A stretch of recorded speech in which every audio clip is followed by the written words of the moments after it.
Simplification सरळ रूप देणे याचं हे असतं, याचा नियम असते काय, आधी सोडवायचं असतं रेखी कंस, नंतर असं असते ब्रॅकेट, नंतर ऑफ, नंतर भागाकार, नंतर गुणाकार, नंतर प्लस, तर असते मायनस. या दोन्हीपैकी जे डायरेक्ट आहे ते घ्यायचं असते. बरं एक्झाम्पल मध्ये बघा, एक्झाम्पल 12 प्लस 4 गुणिले 5 हे सोडवा. आता नियमानुसार काय, आधी गुणाकार सोडायचा. 5 चौक 20 प्लस 12, 20 आणि 12, 20 आणि 12 किती होतात, 20 आणि 12 झाले 32. हे उत्तर 32 आलं. एक्झाम्पल 2 -17 प्लस 12 गुणिले 2 बरोबर किती आणते. आता नियमानुसार काय सोडायचं, नियमानुसार आधी सोडायचं गुणाकार. 12 दोन्ही 24 प्लस जशाला तसं -17. मग आता ह्याचा काय नियम आहे, प्लस मायनस आणि प्लस, मायनस प्लस काय होते, मायनस प्लस होते मायनस. मग काढा आता, 24 मधून 17 गेले, 24 मायनस 17, 24 मधून 17 गेले किती राहते 7.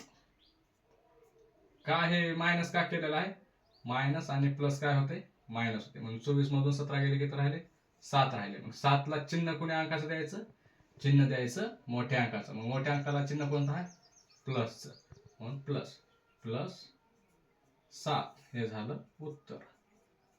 तर एक्झाम्पल दुसरं,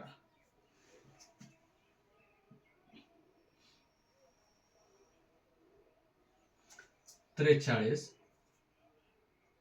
प्लस 128 भागिले 16 बरोबर किती. आता नियमानुसार काय सोडवायचं, रेखी कंस ब्रॅकेट ऑफ आणि भागाकार गुणाकार प्लस मायनस राहते. आता नियमानुसार आधी काय सोडावं लागते, भागाकार. सोडवा भागाकार. 16चा पाडा म्हणा 128 जो म्हणा, 16चा पाडा म्हणा 128 ना, 16 8 28 7 प्लस 43, 43 आणि 8 किती, 8 9 10 11 1 हात झाले 1 झाले किती 51. उत्तर किती आलं 51. उत्तर किती आलं 51 आलं. नेक्स्ट उदाहरण,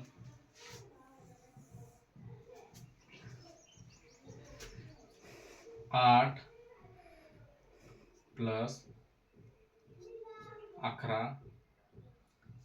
गुणिले कंसामध्ये -4 बरोबर किती. सोडा. आता नियम काय आहे, रेखी कंस ब्रॅकेट ऑफ भागाकार गुणाकार हे. मग आता काय आधी काय सोडवायचं, आधी सोडवायचा कंस. आता कंस कसं सोडवायचं बघा, आधी हो का हे कंस सोडवायचं, हो का हे दोन हे सोडवायचं आधी. 11 चौक 44, 11 चौक 44 घेतलं, 44 ला चिन्ह कोणतं द्यायचं, प्लस आणि मायनस, गुणाकाराचा नियम, प्लस गुणाले मायनस. आता याचा नियम काय आहे, प्लस आणि मायनस असले याला चिन्ह असते मायनसचं, याचा नियम आहे. प्लस आणि मायनस, मायनसला चिन्ह कोणतं असते मायनसचं, मग याला चिन्ह द्या मायनस. इथून घ्या 11 चौक 44 प्लस आणि मायनस, याचं चिन्ह कोणतं मायनसचं, प्लस 8. आता 44 मधून 8 गेले किती राहिले, 44 मधून 8 गेले 36. चिन्ह कोणतं द्या, चिन्ह द्या मायनस, मायनस 36. मोठ्या अंकात चिन्ह द्यायचं असते. नेक्स्ट गणित घ्या, 25 मायनस 8 गुणिले 2 प्लस 36 भागिले 6 बरोबर किती. आता नियमानुसार आधी काय सोडवायचं, नियमानुसार आधी सोडवायचं भागाकार, मग काय सोडवायचं, मग सोडवायचं गुणाकार, मग बाकीचं. आधी भागाकार सोडा, 6चा पाडा म्हणा 36 म्हणा, 6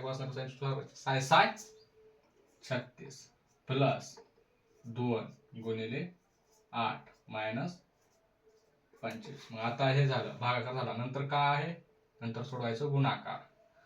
8 एक 8, 8 दोन्ही 16 प्लस 6 मायनस 25 झालं.